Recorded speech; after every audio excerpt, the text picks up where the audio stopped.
11:15. 30 minutes break. I'd like to thank the organizers for giving me the opportunity to be here to participate in this wonderful meeting. And I feel privileged to be part of this August gathering to honor Professor T.V. Ramakrishnan. T.V. Ramakrishnan was, instrumental in not only bringing up the theoretical physics in India, he was a boon for experimental physicists like us, material physicists. Often we find new materials with interesting properties. We don't know what to do because the standard theories don't work. We pick on him, we catch him, corner him, and then we have extensive discussions. And then we come back and he gives us new sight to look at certain experimental things. Things get better every time we have an interaction with him. I think this has happened over a large number of people, and I hope some of us, or maybe many of us, would be here 10 years from now having even a grander meeting than this to honor him on his 80th birthday. Okay, so today I'm going to talk on our recent work on the strongly correlated superconductivity in D-band superconductor. So initially I planned to do on this work, which has happened last 2-3 years or so, on rhodium sulfide, where we would strive to show that there is a strongly correlated superconductivity here. And I have also added very recent work by us on a compound which is known for maybe 60-70 years, bismuth palladium. We will show you that it shows non-centrospectral superconductivity with an interesting possibility of observing non-S wave characteristics of the of the gap. Okay, so the standard thing is to look for new materials. You go where people have not gone before, at least the physicists. Okay, so one of the things which we find it fascinating is this platinum group of chalcogenides. This as platinum group means you start from ruthenium, platinum, palladium, rhodium, and so on, and chalcogenides is basically sulfide, selenide, and tellurides. This has been a playground for solid state physics for the last 20-30 years, and it's still continuing. Basically because some of them are excellent catalysts. They are very keen to make newer and newer catalysts. In fact, it so happened this compound, this rhodium-17 sulfur 15, it is a catalyst for the production of methanol. So, but then the physicists have not turned into these compounds that much.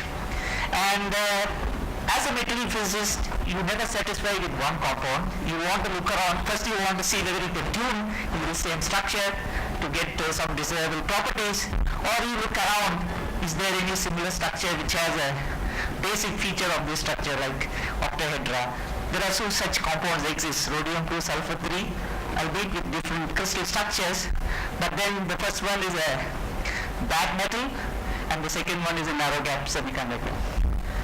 So these are some of the papers which came out of this work, which I'm going to condense it and give you a talk. So the structure is huge, so don't get alarmed by the structure. So it has double the unit cell. It has 64 two-formula units, 64 atoms in the unit cell. What the chemists tell you that there is enough void in these cages where they suggested that you can put small metallic elements and so on. So this caught our attention because we wanted to build a 4D heavy electron system. So as we know, the heavy electron systems have magnetic correlations. So we thought we could introduce some small magnetic atom in this cage, build up magnetic correlations.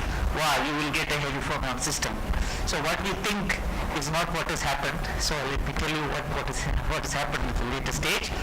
But then, as any material physicists do, let us study the parent material. To our surprise,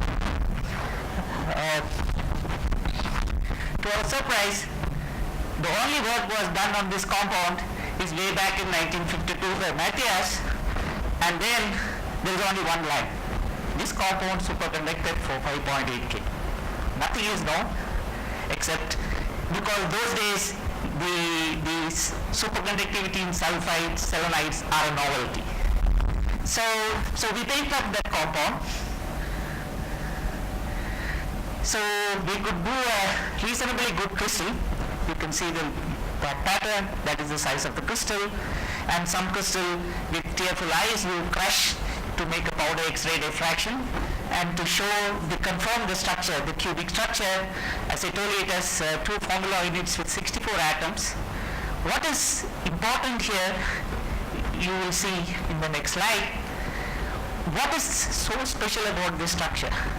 It turns out that some of the rhodium atoms in the structure is at 2.59 angstrom, which is even smaller than the rhodium atoms in a rhodium metal. So they are, it's a structure which is really the rhodium atom. Some of the rhodium atoms are pressed a lot. So I will come back to this in the later stage. Of course, the chemist told you that you can put foreign atoms into this, make a same structure, but suitably modify these properties. Chemists are very clever people. They make a very nice sample in indigenous way. Our efforts to put a magnetic atom in this has failed. So we need to have serious collaboration with chemists to see whether we can introduce a magnetic atom into this. Okay, so as I said, this talk is a material physics approach. So you make a material, make a good single crystal, start measuring its bulk properties. So the resistivity shows a linear dependence. Then you started seeing some sort of a knee, and then at low temperature it goes to a superconducting transition at 5.4 Kelvin. But interesting thing which deviates from the transition metals or alkali metals, you see a T-square dependence in resistivity. Not heavy fermion like, it's an order of magnitude smaller than a heavy fermion kind of an A. And the residual resistivity is a little too large, 20 microcentimeter. Later crystals grown by us, we have brought it down by a factor of 10. So there is a T-square dependence in resistivity, and there is some sort of a mean before it goes to a superconducting state. Let's look at susceptibility. So this is a non-magnetic system. There is no magnetism in it. What you expect in the standard way is a temperature independent polyparamagnetism. But what is happening here is that you see a small, the susceptibility values are extremely small, but you see a small rise in this susceptibility. And this is because the density of states at the Fermi level is quite sharp. And this is not the first time it has been seen here. There is a well classified literature on this, on vanadium-3 silicon, vanadium-3 gallium, and so on. Those are called A15 compounds, which also has a sharp density of states at the Fermi level, which shows the temperature dependent of susceptibility. It is not due to magnetic impurities. So we have refined this sulfur to about 99.995. That's the best, rhodium. That's the best rhodium you can get. Okay. So, and also with field, you don't see any variation in this. I will tell you another reason why it is. The night shift measurements, I will come to that. So what you see, which is very dramatic, is the heat capacity. What you hear in the y-axis is joule per mole K square.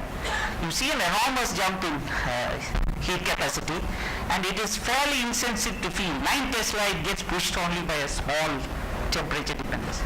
And you see a fairly sizable gamma, it's about 100 millijoule per mole Kelvin, and and the debate temperature is beta is about 0.2, and you can already see that delta C by gamma Tc is greater than 2 in this crystal, suggesting that we have a strong coupling version of a superconductivity here, fairly insensitive to field. As I told you, then our crystal growth became better. We have a crystal now up to RRR of 20. This is the heat capacity data down to 50 millikelvin. The temperature dependence below this transition is not exponential, but if you approximate it, you get a 2 delta take ABTC of the order of 6. Typical BCS you should get about 3.5. Clearly shows that we are way above the normal weak BCS coupling limit. Then you measure the Hall coefficient, because you want to know the nature of the charge carriers and what is the carrier constellation in this. This is the Hall resistance as a function of field. You can see that the slope of this RH versus H changes as you go towards lower and lower temperatures, and the slope is the Hall coefficient. As you can see, it is weakly temperature dependent above 50 Kelvin, here about 60 Kelvin, and then suddenly it starts dropping below 50 Kelvin and before it becomes superconductor. The value of the Hall coefficient at 120 Kelvin is about 10 power minus 9 meter cube per C. So what is it? The linear dependence of the Hall voltage suggests that the Hall coefficient is independent in the applied magnetic field, suggesting that there are no magnetic transition in the system. It changes sign from negative to positive at low temperatures.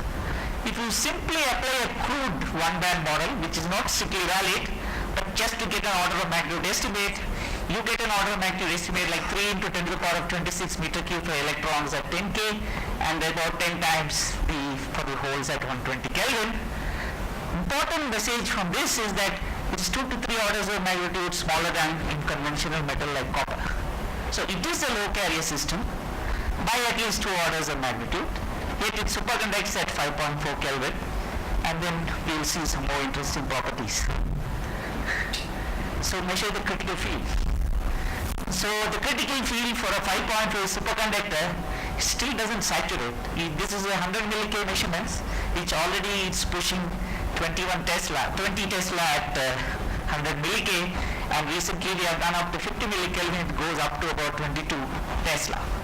Clearly, and also the closer to TC, the shape of the upper-critical field is completely different from the normal BCS or strong coupling limit. You see another curvature like this. So clearly, the upper-critical field is anomalous. The Hall temperature dependence is anomalous. And then let's see, as you know, you find that interesting material with properties, you try to use the theories to get some estimate what is happening. So you plug the theta d value which you get from the heat capacity. Mu star, we don't know what exactly it is. For transition metals we use 0.13, and then put the TC. You get a lambda of something like 0.6, which suggests that it is it's a moderate BCS superconductor. It doesn't agree with the experimental heat capacity jump, because we should have expected a BCS kind of a jump, which is 1.43. It's much higher than that. Then you calculate the slope of the upper critical field using Ginzburg lambda Vapor-Black theory. Then you get a value of, you will get a value of 0.4 Tesla per Kelvin, whereas the measurement shows it is 3.6 Tesla per Kelvin. There's an order of magnitude difference here.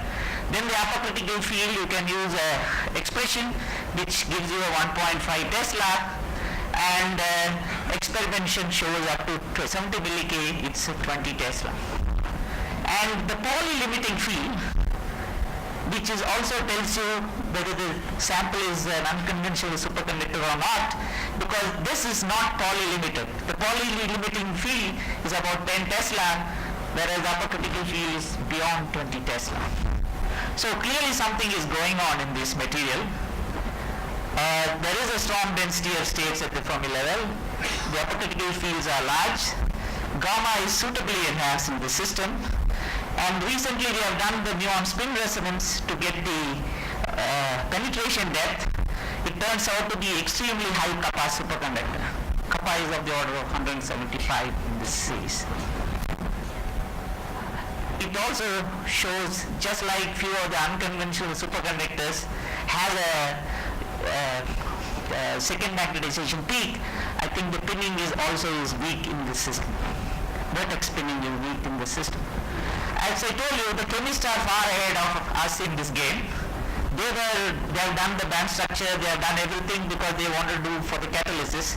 So this is the band structure of this material computed by this chemist, who tells us that the bare density of states is about 14, but you can get the effective density of states by measuring the heat capacity from the experiment. That turns out to be about 46 electron volts per state. And if you divide this experimental effective density of state by bare density of state, you get a value of 3.3. That is related in a simple expression to 1 plus lambda, where lambda is the electron phone uncoupling constant. You get an observed value of lambda, which is 2.3. So that is something which is very difficult to digest. So we kept on saying that the photo emission, there is a strong density of states at the Fermi level. Of course, our work the initial work came in 2008. Then came the poisonous cousins, who had even more interesting properties, called the iron sulfides. So our work got buried. So we thought we have enough time to move on. So, but then some of our Japanese colleagues independently have grown better crystal than us, did the photo emission on this, showed that there is indeed a sharp density of states at the Fermi level in the D-band density of states here. They have also done the band structure calculations on this material, suggesting that the ratio of the gamma MEF density of states at the Fermi level to the calculated one is about 3.5. So in borocarbides, it is estimated to be 1.5 to 2. So this kind of correlations which you see, gamma experimental divided by gamma call is 3.5, it's not large as the only unambiguous heavy fermion system in 3D heavy fermion system is lithium vanadate. So here it's much larger than, it's close to a value of 8, I believe. So clearly this compound is not as strongly correlated as this material. And then, so some of the Japanese co-workers co-workers of this group have done the NMR, rhodium NMR on this. So as I told you, rhodium has 4 sites. So they see the signature of the 4 sites, but the main contribution to the density of state is coming from this band, these atoms. So they also share temperature dependence night shift. As you can see that the night shift starts decreasing as a function of temperature. And that is the reason the susceptibility start increasing at lower temperatures, because it is coupled by a negative AS, which is essentially coming from the core polarization of the D band. So because the night shift has this temperature dependence, our polysusceptibility has a temperature dependence. So this has been seen also in A15 compound. Beautiful vanadium NMR measurements were done more than 50 years ago or 40 years ago, where they showed that. So clearly we have a sharp density of states. We have a very large upper critical field beyond the standard, even the strong coupling BCS theory. So,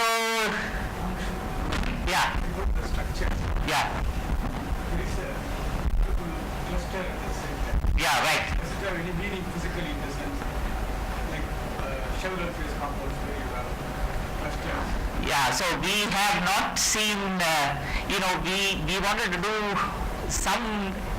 look at some softening whether it happens there. We have not seen that yet. See, in A15 there is a strong softening happens. And even in several phases there are cases where because of these cages there is a softening happens. We don't know. That's a good question. I don't have an answer to it right now. So the rubidium and the rhodium, Yeah. the cluster are more strongly coupled perhaps compared to the fellows outside. Possible. Providing some states Close level. So then what you do, you want to show it is strongly correlated. I think Kawawaki-san is here.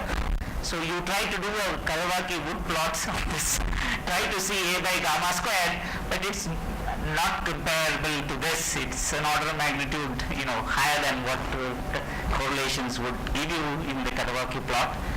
But what is interesting is the Wilson's ratio. It is the ratio of the susceptibility extrapolated to 0 Kelvin by the gamma. That turns out to be 2. So clearly there is electron correlations here, otherwise I don't see simple electron phonon interaction cannot jack up this. So as I told you, our substitution miserably failed.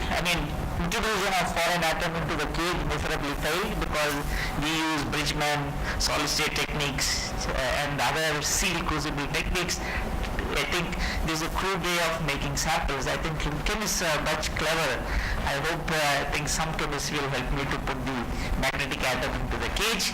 But then we can substitute the rhodium by iridium to some extent. But then the whole properties changes drastically. You see, this is the original compound without any substitution. You can see that the room temperature susceptibility is continuously coming down as a function of rhodium. And if you believe that this is proportional to the density of states, you see the density of state is decreasing rapidly with the iridium substitution. And this disorder comes in a big way, because you see then simple resistivity of the pure compound, the disorder plays, if you look at, this is the y1 axis for these disordered materials, it is completely getting disordered with a small minima at low temperatures before some of them go to superconducting state. Similar thing happens with the heat capacity. This huge jump which you see gets wiped out by this iridium substitution. I mean, you see a small jump here for the iridium 1, then you don't see that in the heat capacity. Clearly the correlations which we built up in the rhodium-17 sulfur 15, when you try to pump iridium, more and more iridium into the system, it just doesn't stay there. So luckily we have another compound which has a similar structure, but with palladium and selenium. And here the palladium contacts are very far away. It has the same cage-like structure, except the palladium distances are much farther than palladium distance in a palladium metal. So you see a simple, nice BCS superconductor at 2.2 Kelvin, and it gets suppressed by field of 2 Tesla, and everything works. Macmillan's work, Black theory works, everything works here. So now when you make a material and show that it is natural to compare in the zoo of superconductors, which you see here, you have strongly correlated, you have high TC, in a very simple-minded approach of TC by gamma. So as you said, the Chevreul phases are somewhere here. This is at the borderline of a Chevreul phase, but far below this heavy electron system. No. It is a Humera plot. So which I have taken out, scanned, and put the relevant values for the palladium and the rhodium. So it is not as strongly correlated as one would like to have, closer to the heavy fermion state, but it is on the borderline of this, waiting for some inclusion to happen to take it to the heavy fermion state. So right now the job is in some sense half done, but then I would like some theoretical inputs on this to see how, apparently a non-magnetic compound can have very high critical fields, sign change in Call coefficient, large correlation, Wilson's correlations length, and so on. So we are not the only people now to work. There is a strong group in Osaka is growing crystals. They are doing pressure investigation. The NMR I showed you briefly by another group. Then there is a German group which looks at very high field resistivity up to 60 Tesla. Photo emission has been done by this group, and they continue to do that. And Singleton's group is looking at from the surface of this material at 60 Tesla. And last year I heard that Professor Miyake and Harima are looking at the theoretical aspect of this work. How many minutes I have, Shichake? Okay, anyway, so let me just move on to a related structure. As I told you, this is the one in full glory. This is 4x4 unit cell.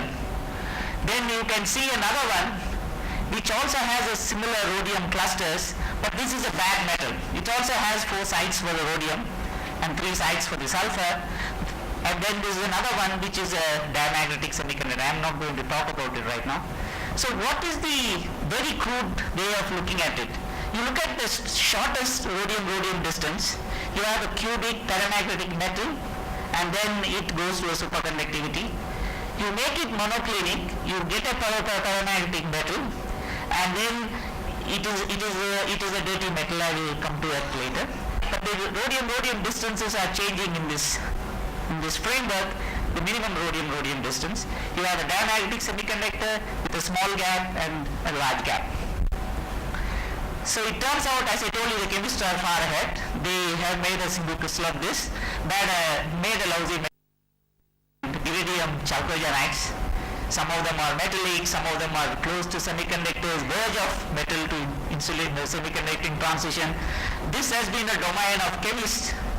I hope that the physicists will look at it in a different way and also try to tune some of these properties to get a strongly correlated system. So the first part of my talk, I got to the summary where it exhibits strong correlations, very large upper critical field, pinning is weak, you see a second magnetization peak, how coefficient changes its carrier concentration, and the PDAC, unlike rhodium sulfide, has a simple BCS system, and then I think one has to look at similar properties in other sulfides and selenites. Okay, so now let me switch gear, go to a very recent work. This is on non-centrosymmetric superconductor. We took out one sample which was known more than 60 years ago, is bismuth palladium. It all started, it got a large kick when this cerium palladium 3 silicon, it's a heavy fermion superconductor, has an antiferromagnetic transition at 2.2 K and a superconducting transition at 0.7 Kelvin. And then because of this non-inversion center, it has a large spin-orbit coupling which separates the band into two, gives rise to mixing of S and P pairing in this material. So our approach was, 1 year ago when we took out, our approach was different. We want to remove the heavy fermion part from this. We want to look at non-centrosymmetric on superconductivity. What can it happen? Of course, we are not the only guys who thought about it. There are a zoo of non-magnetic superconductors, non-centrosymmetric. But if you look at, some of them are saying S-wave, some of them are saying S-wave with multi-gap, especially lithium, palladium, boron. And then some of them are just stopped at, because the spin-orbic coupling is expected to be weak in these systems. So you don't see the effect of large spin-orbic coupling on superconductivity. The reason why we chose this has some USR evidence for non-S-wave pairing, but then USR on powder sample, and we want to show symmetry and a little bit wary of that. So what we chose was, we chose a non-monoclinic bismuth palladium which existed 60 years ago. It still was it was a novelty at that time because neither bismuth or PD was superconducting. So bismuth palladium was a superconductor. It was a surprise. So what we have done is to grow a clean crystal, because it is my belief that if you want to see mixing of S and P, your sample has to be ultra pure. All these have varying degree of purity. How do you say the sample is pure? One of the simpler ways to measure the resistivity at high temperature, resistivity before it goes to a superconducting transition temperature, called RRR, and that tells you about the purity of the sample to some extent. So the reason why we chose that, we know that by Bridgman technique we can grow better crystals, and we reached an RRR of 160. So you can see that compared to the literature, it's an order of magnitude larger than everything one has seen. So we decided to start on this. This is the structure. It's a monoclinic structure with no center of inversion, except that it has 8 palladium, 4 inequivalent site for bismuth, 4 inequivalent site for PD. There is a tendency, during my heavy fermion days and so on, don't go to compounds which have multiple sites. That has been the thing which has been taught by earlier times. But now, I would like to go for samples which has multiple sites, basically because I can tune that. So I will tell you how I will tune it. So it has 8 bismuth sites and 4 inequivalent bismuth sites and 4 PD sites. So like any other solid, as I said, you crush the crystal, make an X-ray diffraction, show that it is a good structure, then you can see the resistivity. This is the resistivity, this one. It has a resistance of something like 45 microohms. Before it goes to a superconducting state, it's about 0.3 micro. Extremely clean. This width of this transition is of the order of 1 milli K. I mean, you can imagine 1 milli K transition in a 3.7 K superconductor. And then at low temperature you get a T-cube thing, which is slightly disappointing. So what we did was, again, do the heat capacity measurements. So the heat capacity shows a nice jump at 3.7 Kelvin, and the gamma value is about 4 millijoule, and delta C by gamma Tc is about 1.2. So we are depressed in the sense that it seems to be like a BCS superconductor. not 1.4 but close to 1.2. So then, of course, this is the susceptibility. It shows a weak temperature dependence. And then this is the critical field fit using a clean type 2 superconductor. Then I requested Pratap, let's look at this in started with point contact measurement. There he sees multiple gaps very clearly in his tunneling spectra. This is along the b-axis, this is perpendicular to the b-axis with a large zero bias anomaly at this point. And Pratap has ruled out many of the artifacts like critical currents can happen in the large bias, which doesn't happen here. So you have two band gaps in this direction, 0.4 millielectron volt and a 0.1 millielectron volt. Along this perpendicular to B, you have about 0.8 millielectron volt and 0.4. Either these are two multi-gap superconductor, or this is the red one is an anisotropic period gap. But to claim everything from point contact is a very difficult thing to do. I think here this is a detailed measurements of his tunneling measurements. You can see that this is the 0.4 millielectron band gap which is coming down.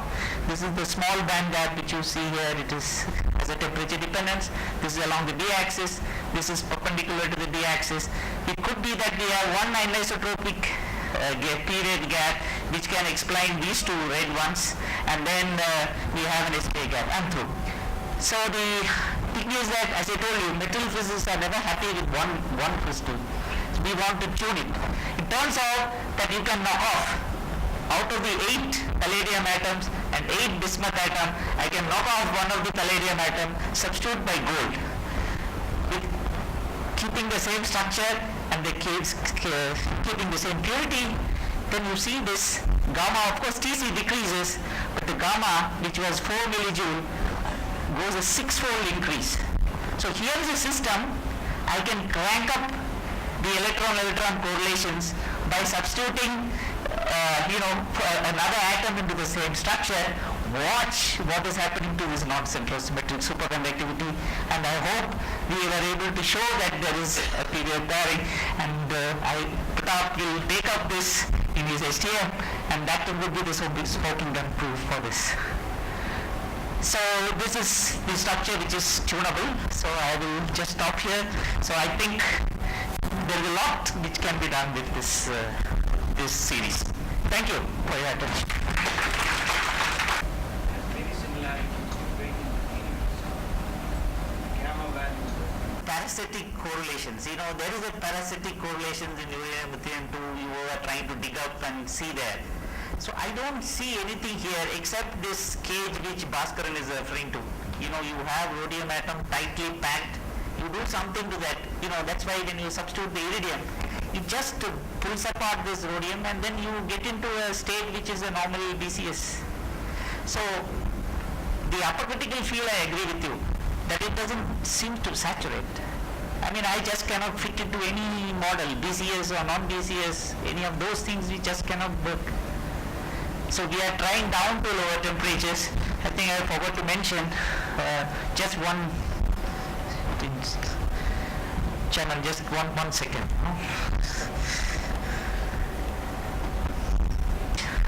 Now we can go down to 40 microkelvin and we cool 5 kilograms of copper at that temperature. So we have 7 orders of magnitude temperature dependence look for phase transition in the laboratory. So hopefully we need to take this upper critical field even beyond the 100 milli-K limit to see what is happening. But I agree with you, there are certain resemblance, but I am not sure it's really parallel to. Yeah, that's good. In susceptibility. Yeah. It's also very similar in both systems. Right. There in the second palladium. not exactly. It seems to be swamped by the diamagnetism of bismuth. See, underlying diamagnetism of bismuth, it's diamagnetic at room temperature, and then slowly it starts rising up. So the slope is there, but then it is diamagnetic because I think it's coming from the bismuth. But you indicate that there's a possibility of P-wave superconductivity. Yeah, from the zero bias anomaly and other things. We need to do STM. So it's the sensitivity to impurities. Yeah, this is extremely sensitive to impurities. Other one also. Yeah, if I disorder from 160 to say even below 100, you will see a rapid depression of TC here.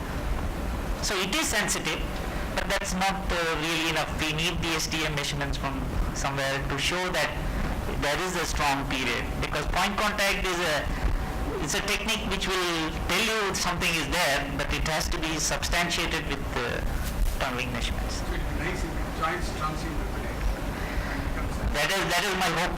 That is my hope, but I am not sure how it is going to go. But we need some chemists to help us to put things in a proper perspective. it needs a theorist also. We will come to you. Bhaskaran, it's a good question. First of all, I have to make sure that I have the right system. See, let me tell you an example.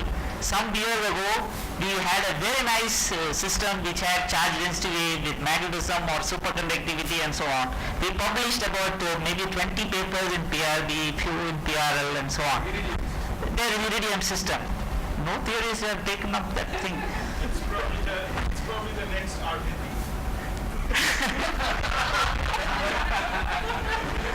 So as far as I am concerned, let me do the experiment, then I will come to you. Certainly.